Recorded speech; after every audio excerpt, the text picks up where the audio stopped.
Hello again, and welcome to chessopenings.com.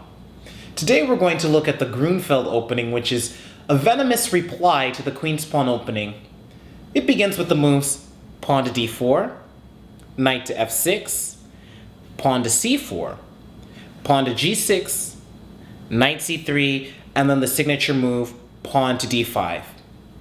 In the Grunfeld, Black rejects the principle of occupying the center with pawns, and instead he prioritizes rapid development and piece pressure on the center in order to see if he can create White some headaches as quickly as possible. Let's take a look. The Grunfeld is an aggressive response to the queen's pawn opening, so it usually starts out with the moves pawn to d4, knight to f6, and pawn to c4, and now Black sets up the development of his dark squared bishop with the move pawn to g6.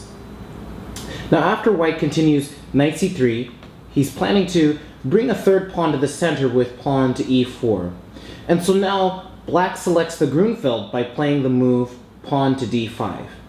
Now this move might look innocent enough, but in fact it's part of an all-out strategy to get at a sensitive point in White's camp, and namely that's the d4 square. So the Grunfeld is very much so a strategy which is built around trying to get at this pawn and trying to break it down.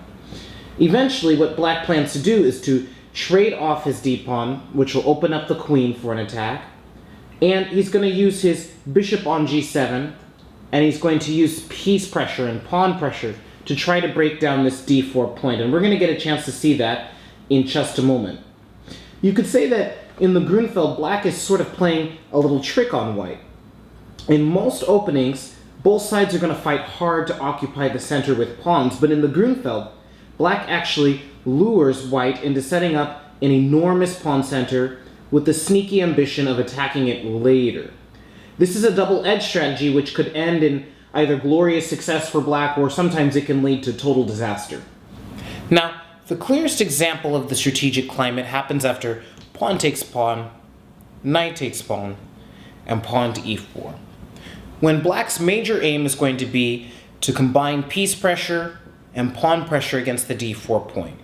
And this leads to a really paradoxical area of chess strategy, which is that advancing pawns is generally a good thing. White has advanced two center pawns here, and this does a few things. This gives his pieces some free lines and squares.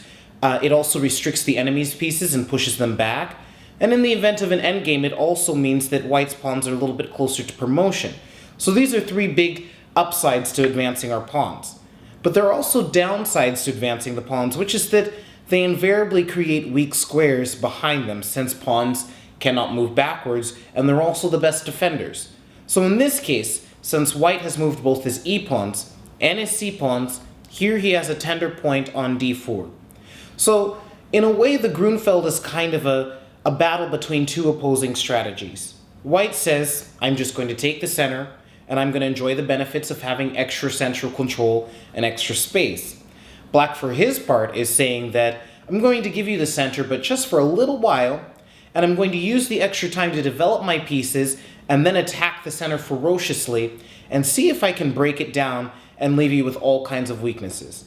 So both sides have a clear strategy, and they also take on a clear risk. Now, the position which we are showing after White has captured on d5 and played pawn to e4 is known as the exchange variation, and this represents White's most popular book line against the Grunfeld. From here, Black now captures on c3, and White recaptures, and Black completes his bishop fianchetto with bishop to g7 here. I think you'll notice right away that White indeed has a huge pawn center. His pieces have plenty of flexibility about how they can be deployed, and Black always has some funny problems finding squares for some of his pieces, because that pawn center, it controls just so many squares in this position, and it can also rapidly be advanced. For example, e5 or d5 could also always push some material backwards. But Black is positioned to assault the pawn center. There are plenty of ways White can play and press for an advantage in a double-edged game, but for instructional purposes, let's focus on what happens if White doesn't think carefully about how he deploys his pieces next. Now, after the very reasonable developing move knight to f3, Black would play pawn to c5, and I just want to give you an example of how quickly white can fall under a typical Grunfeld attack. If he just lackadaisically plays bishop to e2, he's going to find out very quickly what it means to come under assault in the center, which is black would play knight to c6. Immediately he's already attacking that pawn four times, and this means that white has no choice but to defend the pawn. He has to play bishop to e3. If he simply advances the pawn, then black would win material with bishop takes c3 check, and the rook would also be under attack. So instead, white normally plays bishop e3 in this position, and now black can step up the pressure once again with bishop to g4, which threatens to win a pawn once again as one of the defenders is under attack. At this point, white has no choice but to play pawn to e5, which fixes his pawns in the center and also weakens the light squares as well. And so now, black could step up the pressure by first playing pawn takes pawn, and then he would castles kingside, and now simply queen to d7, followed by bringing a rook to d8. And in this position, black already has something of an initiative here. He's developed his pieces comfortably, and white has weaknesses on a2, d4, and on the light squares. So this is already an example of just how quickly the position can come out of control for white. So, in the exchange variation, white needs to think about how to slow down black's counterattack. And he's got a few ways to do this. Mostly, he wants to pay attention to not allowing this light-squared bishop to also participate in the attack.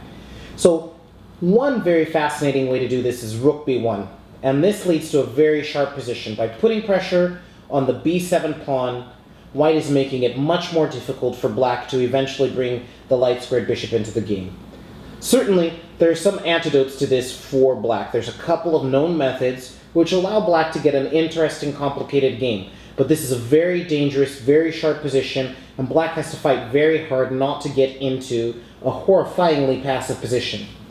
Another way to cope with these problems would be to delay developing this knight on f3. For example, bishop c4 is known as the classical variation. And the idea of this line is that instead of developing the knight to f3, white is going to develop the knight to e2. And by doing this, he's always ready to counter the pin on g4 with the move f3. And this is also a very interesting strategy. White's just going to try to continue his development and build up an attack using the center. Another method of development is just to play bishop e3 early on into these positions. And the idea here is to first shore up things along this diagonal, usually by playing queen d2, and then either rook c1 or rook d1. And only later is white going to develop the kingside pieces, and in these positions he might even consider playing d5 at some point once he's defended c3, and he's going to try to give black as many headaches as possible before continuing his development. And this setup also has a lot of potential for white. So now we've seen a few ways that white can attack and put pressure on black in the exchange variation. Let's back up now and look at another approach for white, which is also very principled, and this is known as the classical variation. This one begins with knight to f3, and now black just continues development, bishop to g7. And instead of taking on d5, black plays queen to b3, putting pressure on d5. Now, of course, black could simply defend the pawn, say with c6, but this would be very passive and not the kind of idea which we're aiming for in the Grunfeld. We want to use that pawn to attack on c5 later. So instead, black takes on c4, white recaptures with the queen, and black castles, and white plays e4. Now in this case, in the classical variation, white's center is a little bit more compact, and it's easier to defend. But he's already lost a tempo for general development since he's made a couple queen moves in this position, and it's likely that he'll lose some more time if the queen ends up getting chased around. For example, maybe a6 and b5 at some point gain some time for black in this position, or some other ideas. And black still has every aim of breaking down the center with the move pawn to c5. So this is a very popular alternative to the exchange variation since it has a little bit less risk. Black has moved a few less pawns in this position, but the center can still come under attack, and we can see that the major idea of the Grunfeld, which is pressuring d4, still stands even in these positions. There are certainly a few other major strategies for white in the Grunfeld, but I hope this has given you a foothold on some of the core concepts of the Grunfeld opening.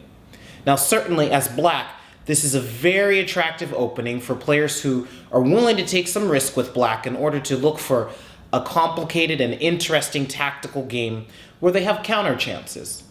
On the other hand, I think that studying this opening as white is also a great idea, since it can teach you how to safely and strategically advance the center and avoid creating too many weaknesses in the process. That's all for today, and I look forward to seeing you again.